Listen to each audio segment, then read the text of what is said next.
Welcome on board MS Solarinman. We have just returned to Cape Lee here on Edge Island, just east of Spitsbergen.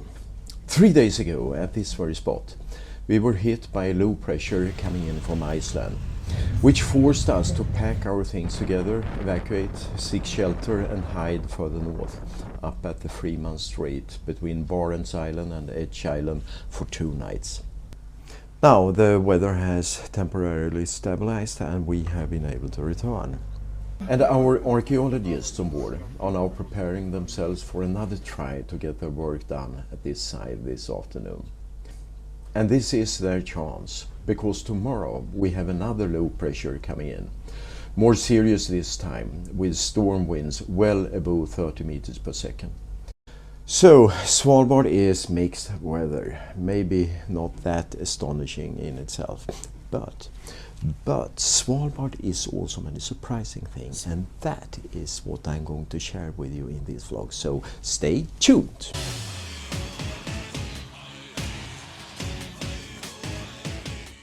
So, as to astonishing things, let's start with the walruses.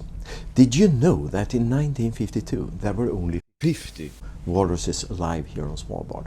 Today they are close to 4,000, i.e. an increase with almost 7,600%. 7,600. And think about it, what's going on out there in the walrus colonies? It seems like they are breeding like rabbits out there. And that might be, but that is not the main reason for this tremendous increase.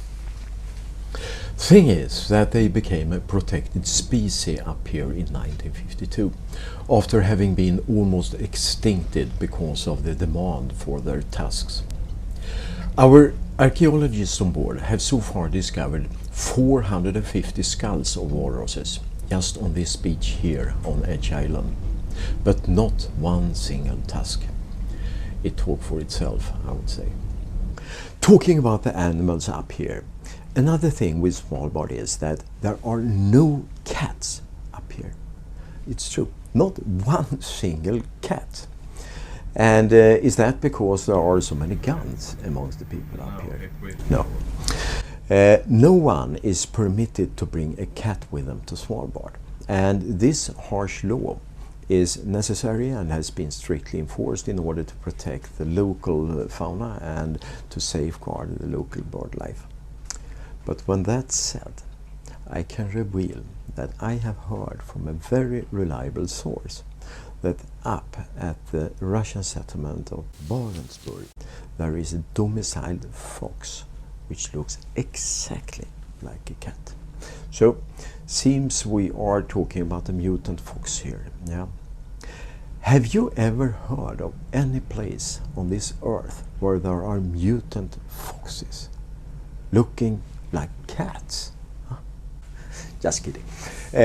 Again, talking about the animals up here, the king of them all is of course the polar bear. Did you know that there are more polar bears than people on Svalbard? Yep. The most recent bear count, conducted by the Norwegian Polar Institute in 2004, estimated the polar bear numbers in Svalbard at about 2,650 and possibly as high as 3,600. Another count done in 2015 revealed that polar bears had increased with 42%, whereas there are only some 2,600 people living on Svalbard as a whole. When talking about polar bears, we appear them as white, but if you look at each hair straw, it's not white at all. It's transparent, like glass. And the skin under the fur is totally black, just like their nose. So how come that we are not seeing black bears out there all over the place? Well, in order to find out, we need to take a closer look at this, literally speaking. Now I'm visiting Sysselmannen here on Svalbard, which is the police station. And here Sysselmannen is sitting with this magnificent view out of Isfjorden. And now I will show you something. Over here, you can see that in this place you are taking off your shoes before you visit the reception here. This is the place where you can put your hand on a polar bear without being consumed, so to say. And there, in the corner of this reception, there it is. I couldn't actually resist taking one of those hair straws from the bear and put it on a piece of fabric. As you will see, the fabric fibers it's laying on are seen through the straw, i.e., it is transparent. From here, I need to become a little bit theoretical for a short while, so please bear with me. Sunlight contains all wavelengths and colors of the light, and it therefore becomes white.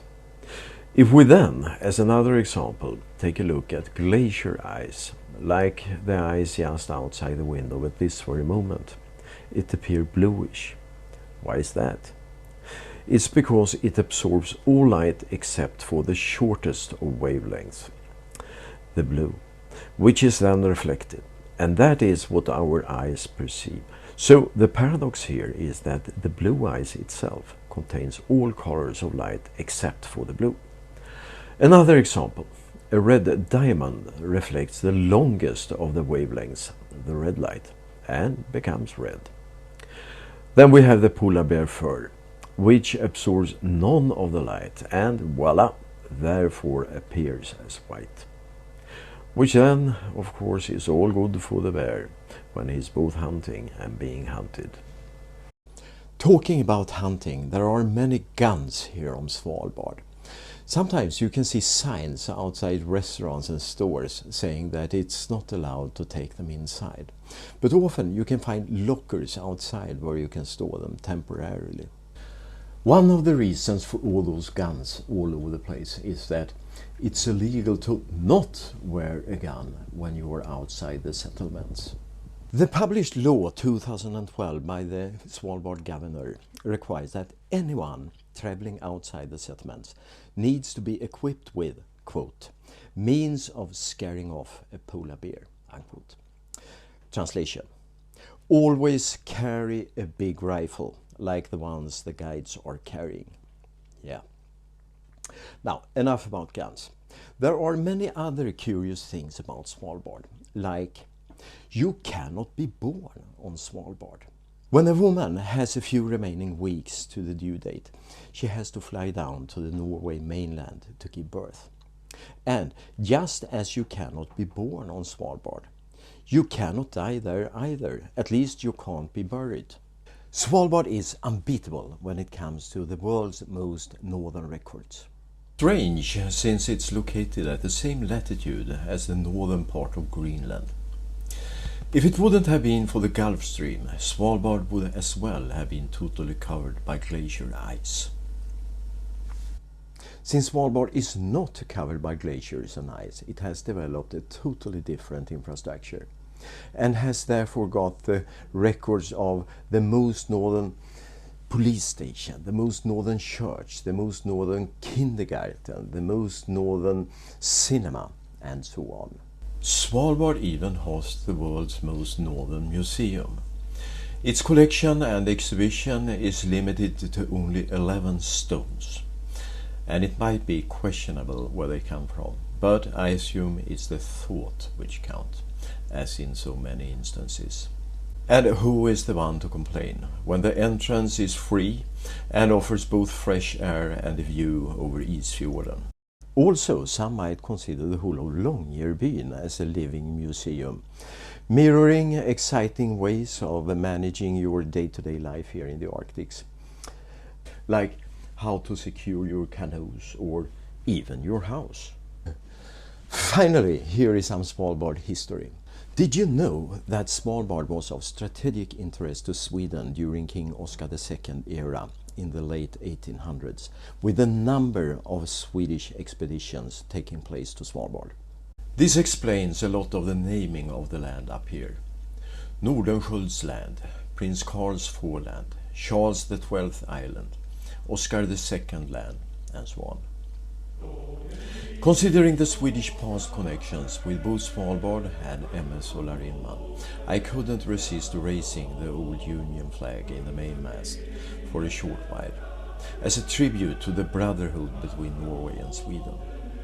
This accompanied by the tunes of Dåne liksom åskan bröder, Let It Thunder Brothers, as it was sung by the 65,000 gathered and grieving Swedes a warm summer evening in June year 1905, when they stood outside the summer residence of King Oscar II outside Stockholm, with tears flooding their cheeks, just after the message of the broken union had reached the masses.